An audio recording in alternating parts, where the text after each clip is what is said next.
Hey girls, welcome to the channel. It is I, Rambling K, pronounced K, not Kai. For those of you that may be new, those of you that may just ain't got it yet, it's K, Rambling K, like the letter. Anyway, I know I've been gone for a minute. I'm back with the jump off.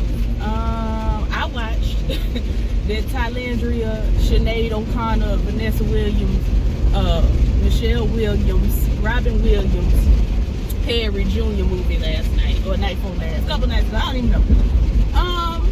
And as expected, it was not great, but as unexpected, I was tickled pink. I didn't absolutely despise it like I have despised KailahLaine, Sinead O'Connor, Perry Jr. movies in the past. It wasn't good. It was Netflix nigga movie quality. And I'm sure I'll be demonetized for saying the N-word. But that's the only way I can describe it. It was on brand and up to par with Netflix's lower budget movie standards. You know, a movie that we might have seen Drew Sidora pop up in, or a movie that Kabuchi may have made a debut in, or a movie that Christian Keys most likely would have, been seen in. Something along those lines. You know, it gave us a lot of that. A lot of the standard Netflix, there will be colors in this movie quality. You know, there will be spoilers. There will be spoilers. I'm gonna try to run through this swiftly, because I'm on my way home. It's cold out here, and it's really getting ready to ice over. It's raining now, but it's getting ready to ice over. So I'm gonna get myself on in the house. Give me I think I'm gonna have a hot chocolate. A nice hot chocolate. I just bought a humidifier. I've been having trouble with my throat and nose and stuff being dry, so I'm hoping that the warm steam, will hook a sister up, because I have been sick. But we'll talk about that in another video. I got to tell y'all why all, as my mom would say, why all I was gone.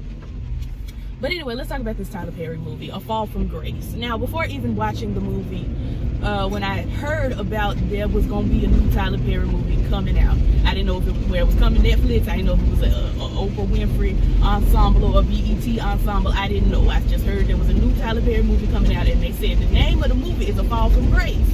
I said, well, unimaginative Tyler Perry obviously has named his main character Grace.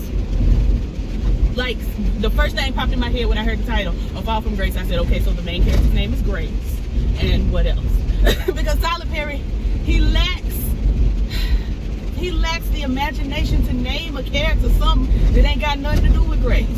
Or to name the title of the movie something that ain't got nothing to do with the main character, because the title of the movie had nothing to do with the main character, aside from the fact that her name was Grace, because Grace never really did fall from anything.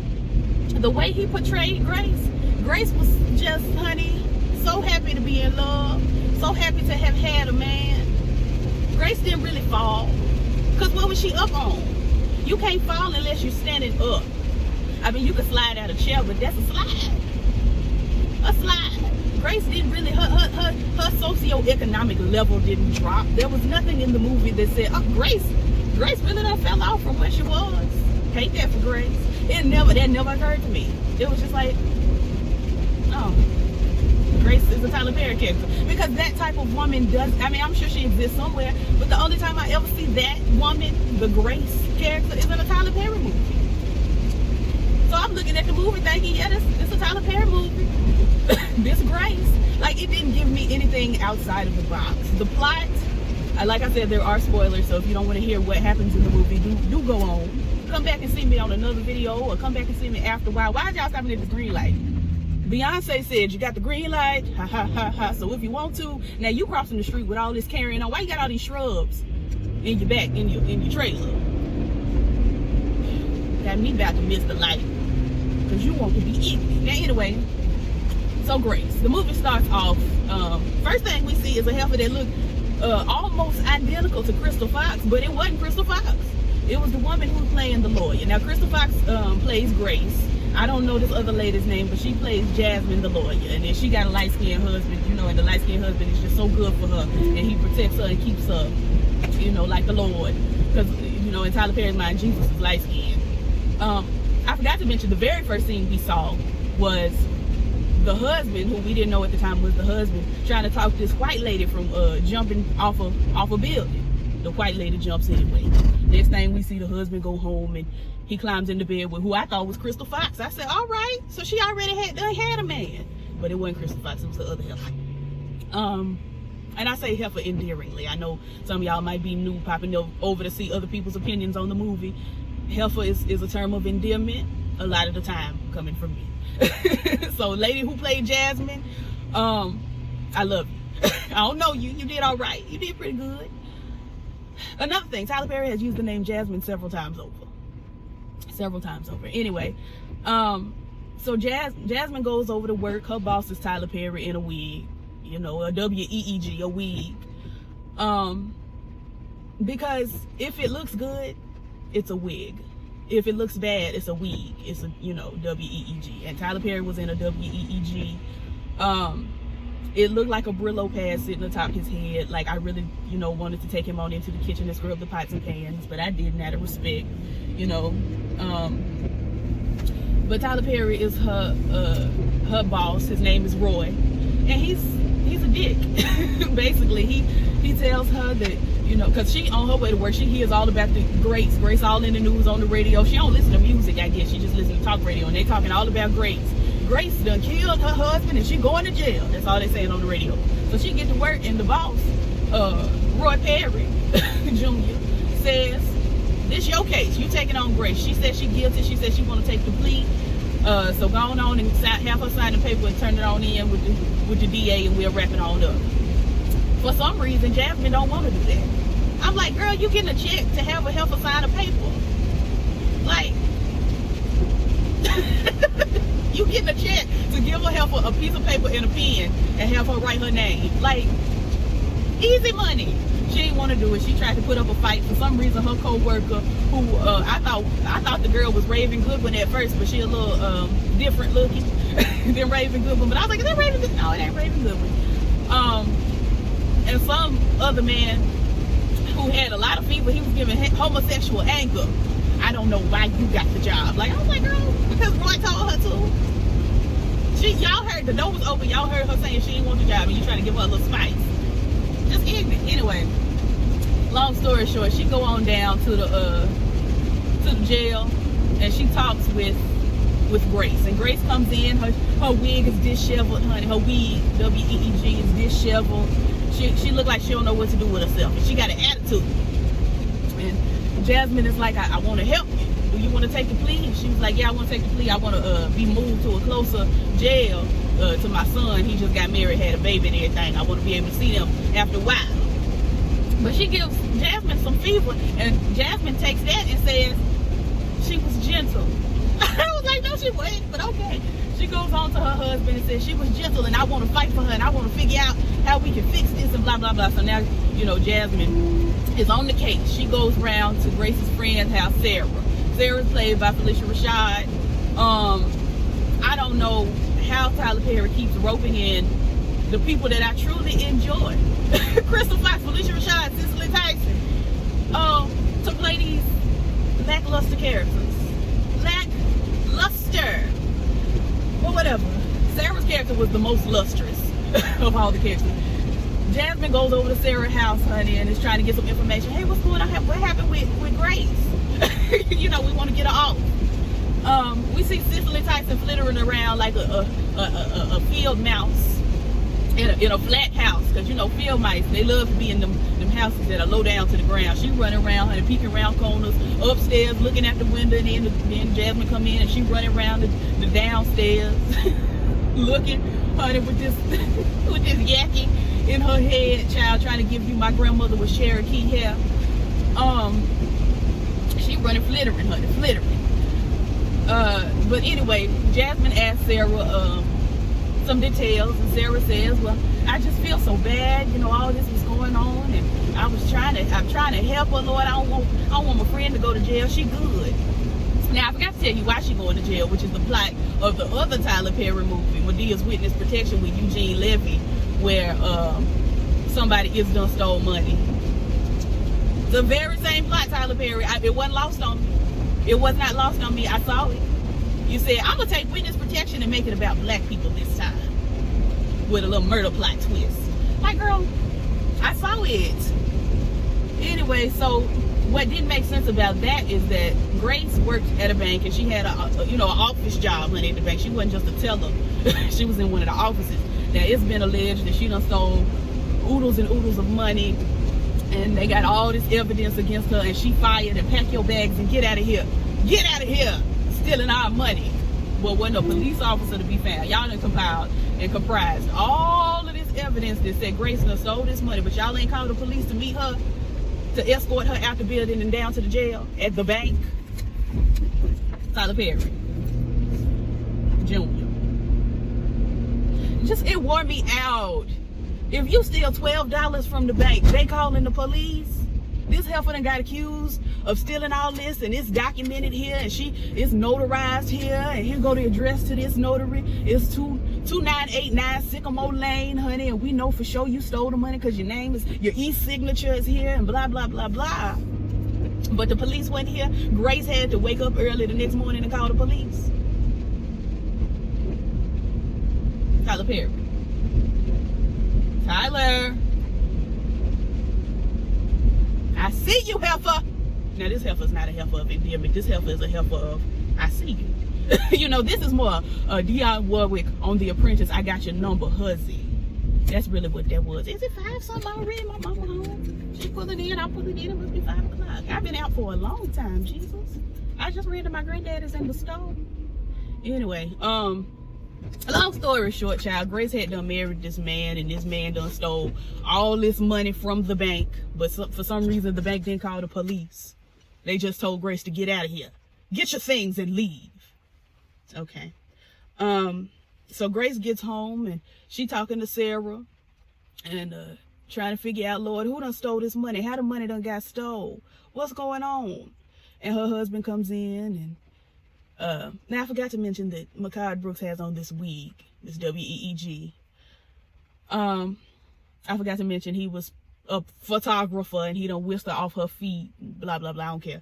Long story short, child, she done come home. She confronts him. He says straight up that he stole the money. She's sitting at the kitchen table with the phone on the table, but the phone ain't recording. He done admitted to every living thing. You confront the man when he come in the house. You already sitting at the table with the phone on the table, but you didn't record the nigga saying that he stole the stuff. See, when I confronted him, would have been recording. When I heard the keys jangle outside the door and the door unlocked and the nigga come in the house, I'd have hit go. And I'd have said, hey, you stole that money, didn't you? Because that's pretty much what she said. She was like, you stole it. And he was just like, sure did. Sure did. But the heifer wasn't recording. I never.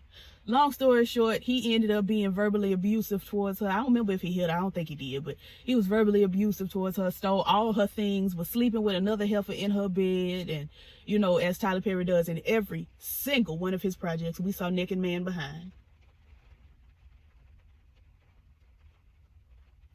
And long story short, she had got fed up and she beat him over the head with a bat and drug his body all by herself. His 6 foot whatever body, because that man is a big man. He's not fat, but he's tall, and tall people weigh a lot. But she, little bitty Crystal Fox, then drug him down yonder and drug him down the steps. And then ran off somewhere and called Sarah and said, Sarah, I done killed my husband. And then she got arrested. But when the police got there, wasn't nobody. It was just blood. And so now she on trial for the murder of the husband with nobody. Just blood. So now Jasmine wants to free her from jail, and Christopher, what's her name? Grace don't really want to be freed from jail because, in her mind, she killed the man. So I don't really understand why we doing all of this. She said she killed him. She thought she killed him. I don't understand. The son, Grace's son, comes up talking about she would never do this. But she did. She beat the man upside the head till she thought he was dead. Now ain't nobody. But she beat him upside the head and threw him down in the basement. In her mind, she killed her husband. They was trying to really do this whole big thing in the movie, like Grace would never, she needs to be exonerated because she would never, Grace is not the type of person. She's a Sunday school teacher and she bakes cookies. But she still beat this man upside the head and threw him down in the basement. As Mariah Carey says, irregardless of what transpired, she killed him technically, but not technically. You know, like, she believes that she killed this man. Her actions were actions of a person who was going to and did kill somebody. So I don't know why they going around talking about Grace would never. She just would never. It ain't like Grace was set up. Everybody in this movie was talking like somebody had done killed the husband and Grace was set up. But she did it. She beat him over the head with the bat. Like, everybody in the movie was like, Grace would never. She just would possibly never. She's just too good. It couldn't have been her. And where's the body? But she, like, that's what's killing me about the movie. You know, aside from the fact that the bank didn't call the police. And Cicely Tyson running around here just running back and forth like a pinball in a pinball machine. Just running back and forth. Cicely, sit down. You're making me tired. But everybody was talking about how she would never, but she did. Like, so crazy to me. Anyway, so they go to trial. Now, mind you, this is Jasmine's first trial. And she in there, and Sarah gets up on the stand. Now, we didn't really get to see the trial. They just kept showing a bunch of black people sitting behind the stand and a bunch of people asking questions, but didn't nobody answer the questions. It was a very weird court montage. Very strange. Never before seen. I've never seen anybody do it, so I guess it was groundbreaking in that it was shot in a way that I haven't seen anyone shoot it. But I did not enjoy it. And then we get to Sarah. She's sitting up on the stand, and they ask Sarah, did you talk to Grace on the night of August 19th? And she's like, well, yes, I did. And what did y'all talk about? Well, we talked about, you know, the weather and sports and you know, I got this ingrown toenail, and she was telling me just put a little tea tree oil on it and put a Band-Aid, and it'll work itself out. You know, it was all good. We talked about 15 minutes. And Sarah, the lawyer, the DA says, well, the phone records say that, you know, you talked for 2 minutes, less than 2 minutes. And then y'all talked a couple times after that, but it was real short. And Sarah's just like, well, Grace called me and told me she killed him. It's just like, girl, what? And Jasmine has no further questions. No further questions. And this is a moment that, okay, I'll have to give to Tyler Perry. They did address Jasmine having no further questions. Tyler Perry's character Roy sat up there and said, I don't know why you wouldn't have no further questions. You trying to throw the case away? And I'm like, Roy, why do you care? You the one told her you ain't want this to go to trial anyway. So if the case is thrown away or not, what they got to do with you? But he tells her if she ruins the case, her career's over, her job is over, she'll never work in this town again. Child, long story short, Grace gets convicted of murder. Again, with no body. But she's convicted of murder. Next thing we know, Jasmine's going over to talk to Sarah again the next morning, or a couple mornings later. And Cicely Tyson is again flittering down the street, honey. She got her a paper sack, I guess with a sandwich or some little lunch. And she said she going home. I got to go home. I'm going home now. I got to get out of here. I can't go back in there. Don't make me go back in there. And Jasmine is like, well, we just gonna take you back in the house. And Cicely Tyson's character saying, I can't go back in there. Don't make me go back in there. Don't take me back in there, please. And I'm like, Jasmine, you hear this old woman begging not to go back to this place, and you're not gonna say, well, what's going on in there? You know, is everything okay? Are they hurting you? What's, you know, you seem distressed. What's wrong? Like, you was just like, no, we just gonna go back in the house. Let's just go back in the house. Come on, go back in the house. And the heifer telling you, heifer with love, telling you, there's something, you know, something's amiss. Don't make me go back in there, please. She begging. And y'all get back in the house. And she said, I live at 2989 Sycamore Lane. And Jasmine's like, 2989 Sycamore Lane. Oh, my Lord, that's the place where. And I'm like, so Grace had the time to tell you the address of the notary public when that didn't have anything to do with the murder. Like, that's a whole separate case. First of all, she needed to be on trial for stealing that money as well. Even though she didn't steal the money. She needed to have been on trial. She needed to be going through the process of being prosecuted for that as well. She wasn't. But Grace is done told you 2989 Sycamore Lane was the street where they notarized the money, you know, the transfer of the money for a case that has absolutely nothing to do. Like, she went super into detail about that, but didn't go super into detail about the murder. Didn't tell you that she called Sarah, or it was something she left out, but she told you the address of the place. Okay, So anyway, Jasmine hears that address and she's starting to put pieces together. Somebody done bumped. You hear thump downstairs and Cicely Tyson say they hungry. That's when I and Cicely Tyson would have been tiptoeing down the block. All right, well, let's go. I don't know who they are, but they downstairs. That ain't got nothing to do with us. Let's go. But no, much like a white heifer, Jasmine goes downstairs. She sees a bunch of enslaved heifers chained up to the radiators and carrying on downstairs, stinking and crying. All of a sudden, like we knew, Mehcad Brooks' character ain't dead. I told my mama he gonna pop up with a band-aid wrapped around his head. And what did he do? Popped up with a band-aid wrapped around his head. He got enough strength after being beat in the head and threw down the steps to capture, tie down, gag this heifer, Jasmine. Now, the husband, Jasmine's husband, gets a call over the radio saying, "You're not gonna believe this, check your computer." And he checks his computer and finds pictures of Phylicia Rashad, Sarah, and Mehcad Brooks. I can't remember his Shannon, but he had another name. I don't care. And for some reason, he gets this information to his computer and goes straight over to Sarah's house, and then gets there and calls for backup. Now, the heifer that sent you the information didn't send you no backup too, or you didn't call for backup on the way over there. You get there, get out the car, get to the front door, knock on the door, and then call for backup.